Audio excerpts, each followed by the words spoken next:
Let me tell you about Daniel. So I met him in 2022 in Perth, Australia. It was after a weekday evening session. Not a huge event, just 20 odd people in a hired community room above a yoga studio. He waited until most people had left. The polite ones always do. 26, soft-spoken, ironed shirt. That slightly careful way of speaking you see in people who don't want to waste your time. So we ended up walking down to a little cafe on Beaufort Street. Nothing fancy. He ordered black coffee, didn't touch it for the first 5 minutes. And then he said, Bante, nothing's wrong, but something feels off. That's usually how it starts with this kind of coffee shop counseling. He was working in IT support, stable job, regular hours, paid on time. He wasn't in crisis, no debt collectors, no disasters. But then he mentioned a classmate, promotion at a tech firm in Singapore, another friend, now senior consultant in his email signature. Someone else got engaged, someone else buying an apartment, that kind of thing. He'd laughed when he said it, but it wasn't that kind of tight laugh, you know. It's not that I want what they have, it said. It's just I feel like I'm falling behind. And I noticed something interesting. He didn't describe jealousy. He described acceleration, as if everyone else had quietly stepped onto a moving walkway at the airport. And he was still on the carpet, kind of. When he went home to Malaysia, for Chinese New Year, it intensified. Uncles asking polite questions, cousins comparing salaries, aunties calculating timelines, all very friendly, all very normal. But in those rooms, success had a face, a seat at the round table, a certain car parked outside. It wasn't abstract, it was relational. Then he moved to Australia. And here's what he said surprised him, that in Malaysia, he told me, it was people I knew. Here is everyone. Scrolling LinkedIn, reading headlines, housing prices, startup founders. There was always someone ahead, someone faster, someone scaling something.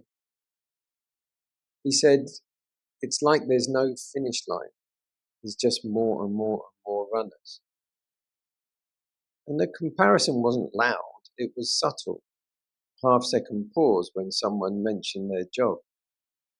A slight tightening in his chest when he updated his own profile. So that's, in Pali, that's marna. It's conceit or something. Pride. In everyday clothes, though. It's not arrogance. It's not superiority. It's just measuring. What shifted for him wasn't dramatic. There wasn't some lightning insight at the cafe table. I didn't give him a clever line. I mostly listened. But a few months later, he wrote to me. I've stopped checking so much, he said. Stopped checking who moved, who upgraded, who announced. He started focusing on what was actually in front of him, the ticket he was solving, the project he was building, the gym session he had planned, the dinner he was cooking. Strange thing, he wrote, when I just do the next thing properly, I don't feel behind. That's it.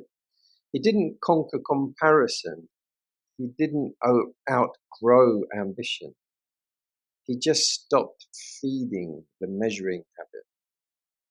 But when the measuring quieted, something steadier appeared. Not confidence, not triumph, just enoughness.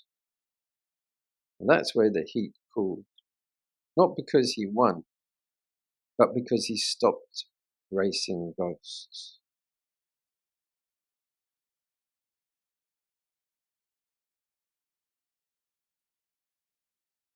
Oh yeah, let me tell you about Li Wen. I first met her in 2019 in Penang, actually. It was one of those humid afternoons near Pulau Tikus Market. I'd gone down for a kopi-o. I was still drinking coffee there. And she was there with a friend of mine, her cousin, I think. She'd just moved back from KL, not long before that. She was 26, working in a small logistics firm, admin side. Nothing, glamorous. Spreadsheets, invoices, phone calls. She told me she was the reliable one in the office. If something needed doing, they'd give it to her, she said. Not proudly, just factually. We ended up talking for nearly an hour, and somewhere between the second coffee and the rain starting outside, she said something that stuck with me. Ante, she said, I'm doing everything right. Why does life still feel stressful and tight? She was renting a small apartment, 4th floor, no lift. The landlord had just increased the rent, electricity bill higher than expected. Her car insurance renewal came in that week. Nothing outrageous, just steady. She told me, I thought if I worked hard, I would feel secure by now. And that word secure. I remember her really being about that. And then she said something even more interesting. When my bank balance drops, I feel smaller. That was her phrase, smaller. If there was less money in the account, she didn't just worry about rent. She questioned herself. Maybe I'm not progressing. Maybe I'm behind. Maybe I should be earning more by now. She once said, if I earn more, I'll feel more stable. But what she meant was, if I earn more, I'll feel more solid as a person. Now, she grew up in a fairly typical Malaysian Chinese family in Butterworth. Father ran a hardware shop. Mother did the accounts. From young, she'd been told, just sort of gently, not harshly, you must be steady job, steady income. Don't take silly risks. She told me about her aunties at Chinese New Year. The questions weren't, are you happy? They were, work stable or not? Can save or not? Got bonus or not? Even if you weren't earning much, what mattered was, could the family rely on you? Could you contribute something when needed? That's how responsibility was measured.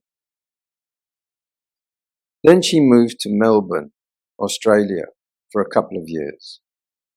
And that was when the tone shifted. She said, over there, nobody cares if you help your family.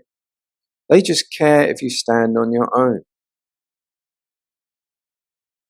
Rent was higher. Wages were higher. Expectations were higher. And she felt it. The pressure wasn't about contributing to parents anymore. It was about surviving independently. Can I afford this suburb? Should I move further out? Why is everyone else buying apartments? She laughed and said, everyone looks so stable on Instagram. But when we talked longer, it wasn't Instagram she was worried about. It was that quiet equation in her mind. More income equals more worth, more value. And that was the part that began to shift. Not suddenly, not with a big realization.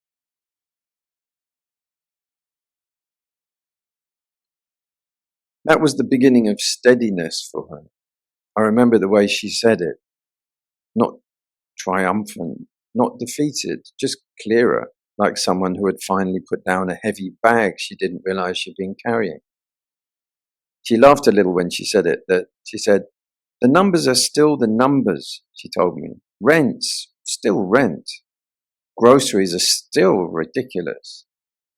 But then she added, almost as an afterthought, but at least they're not me anymore.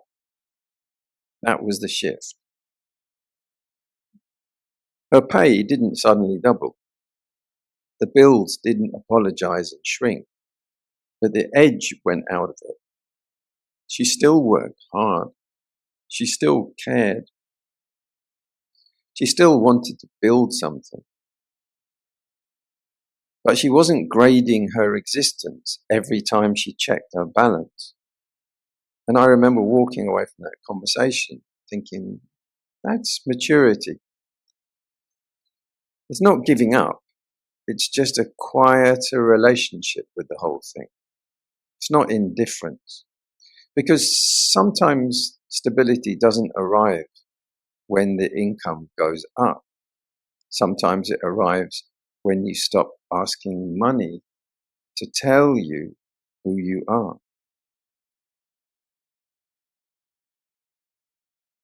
And when that happens, even if the figures stay the same, something inside feels less stressed and crowded. That's a very ordinary kind of freedom. But it's real.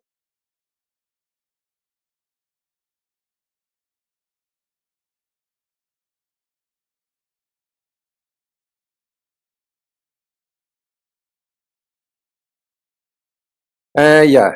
I met Wei Ming in 2021 in Ipoh of all places.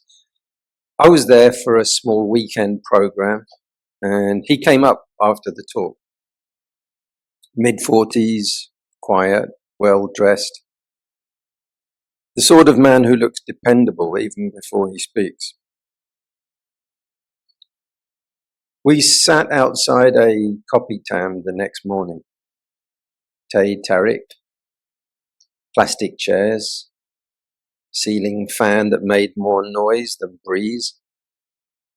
He said, half smiling, Bante, you know my marriage?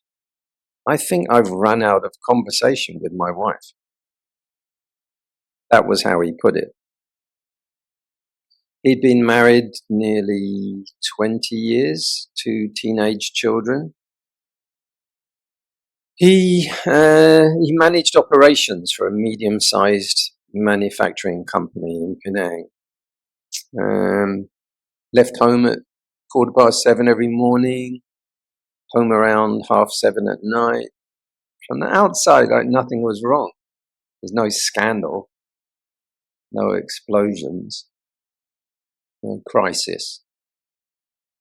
He said, we don't fight. I don't know, maybe that's the problem.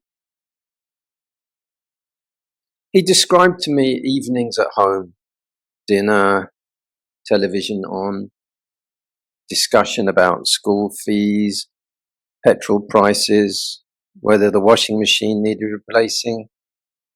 Then, both of them scrolling on their phones. He said, we talk about the weather more passionately than we talk about us, he said. And he laughed, but not entirely joking. What I noticed was not anger, it was tiredness. He told me that when irritation came up, he'd just let it pass. Not because he thought he was wise, but because he was exhausted. It's easier to say nothing, he said. Less trouble.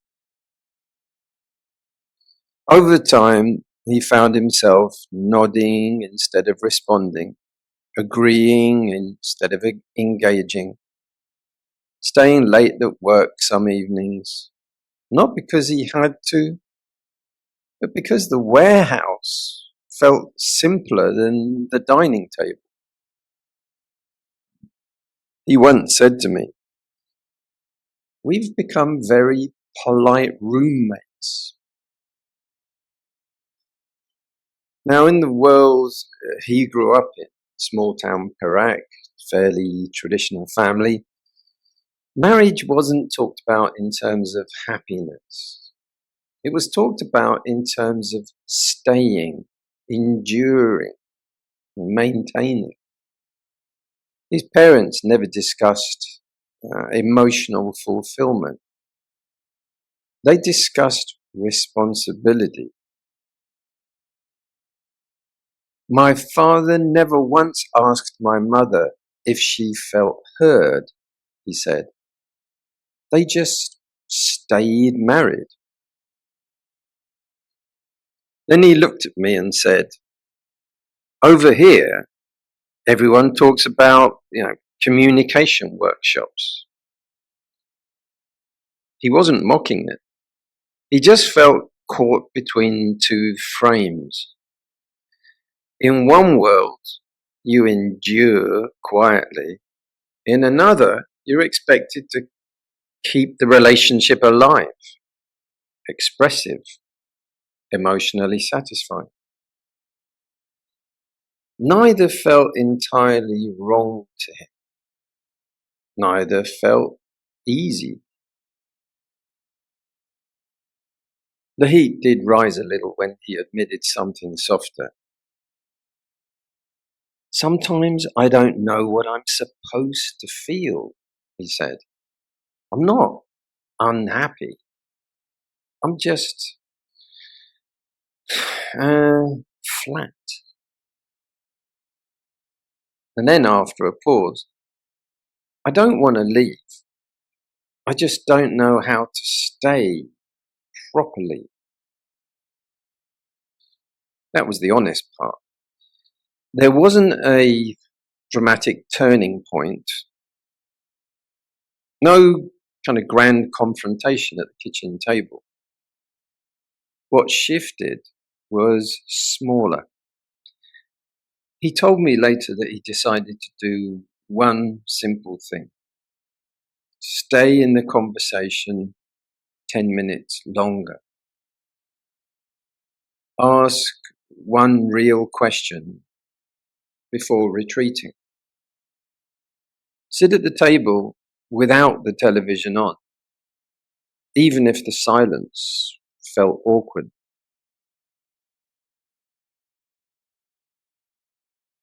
He stopped measuring the relationship against how it was supposed to feel.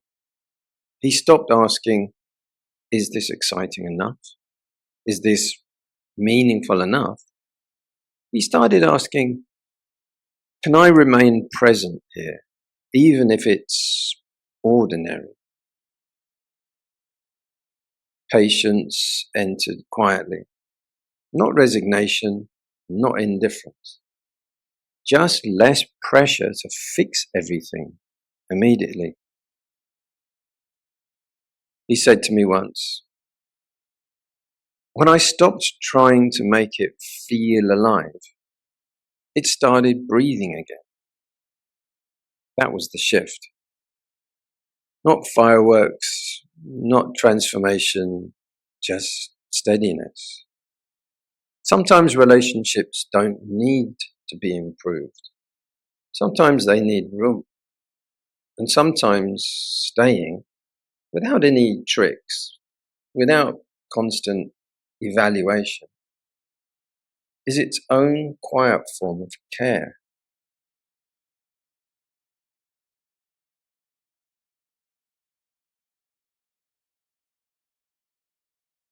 Cheryl Tan is also in her 40s. She's 45. She is still competent, still capable. But the world around her has begun to speak in a slightly different register. New voices, new platforms, younger faces arriving with confidence and fluency she does not quite share. The fear does not announce itself dramatically. It appears as a question left unspoken. Am I still needed? Am I still visible? For some men her age, this fear gathers around work, status, relevance, being replaced by cheaper or faster alternatives. Professional identity wobbles. Recognition becomes harder to secure. For some women, the fear moves socially. Invitations thin. Attention shifts. Visibility fades in small ways that are easy to dismiss, but hard to ignore. In the Malaysian, Asian and Chinese environments, Cheryl knows well, health and decline were rarely discussed openly. One managed quietly. One did not complain. Worry was private, contained, often unnamed. In Australia, concern is spoken more directly. Preventive care, monitoring, conversations about risk and aging happen earlier, louder, more explicitly. Awareness increases, and with it, anxiety. Cheryl notices how recognition pulls at her. Praise steadies her. Being overlooked unsettles her. She does not condemn this, she simply begins to see it.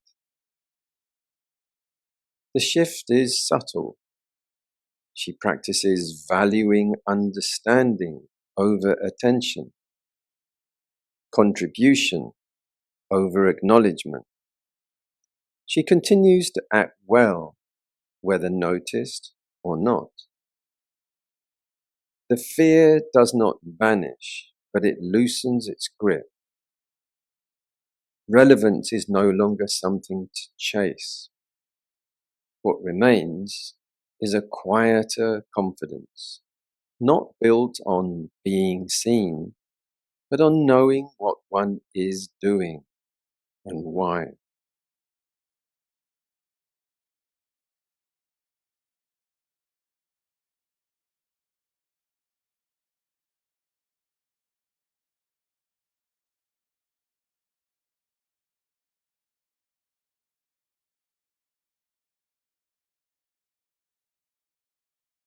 Maylin is 65.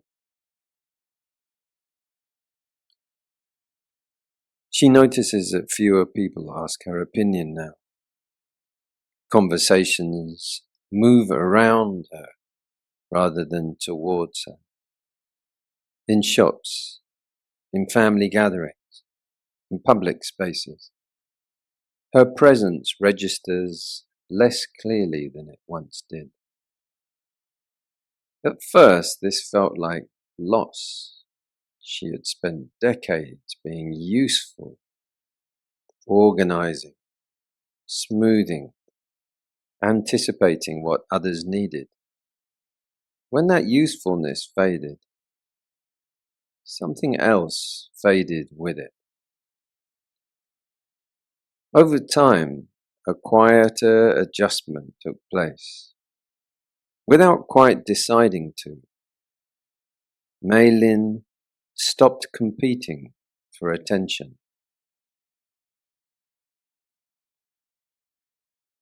She began to measure her days by whether they were lived carefully rather than whether they were noticed. The need to be seen, it softened. A steadier sense of self took its place. Wei Chong is 65. Most of the large choices are already made. Work, family, place. The shape of his life no longer feels open in the way it once did. What remains is a gentle but persistent question, not sharp enough to disturb sleep, not heavy enough to name as a crisis. Simply this: what was it all for? The answers that once satisfied him no longer land. Achievement feels finished. Explanation feels thin. The wish for a final accounting begins to fade under its own weight. Gradually, the question loosens. Meaning no longer needs to be gathered or defended. It simplifies. It moves closer to how each day is met, how attention is held, how little needs to be carried.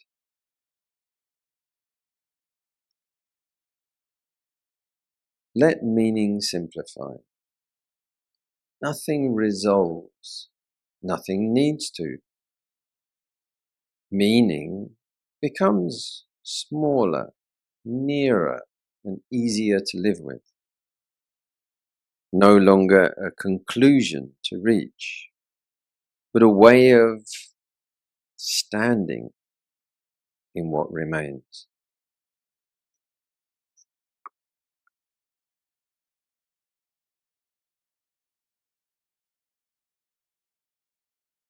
Lien is 75. She no longer goes far. Her world has contracted to familiar routes, familiar rooms, familiar faces. What once felt like possibility now feels like boundary. At first, this shrinking world felt like deprivation. But something unexpected happened alongside it. As the outer range narrowed, attention turned inward. Memory, reflection, and quiet awareness took up more space. The world did not expand again, but depth replaced breadth. Life became less about movement and more about presence. What was lost in reach was partly recovered in intimacy.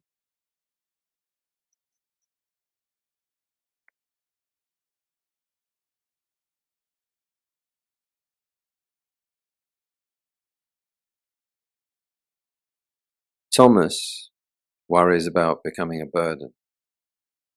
He moves carefully now, measuring effort, apologizing more than necessary.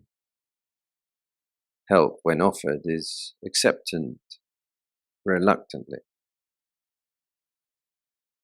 Independence has long been part of how we understand dignity. Over time, this stance becomes tiring, always managing appearances, always trying not to need too much. Gradually, another understanding emerges, that needing others does not erase self-worth. Accepting interdependence, accepting help becomes less about failure and more about participation. Interdependence, once resisted, begins to feel natural. Not a loss of dignity, but a shared condition.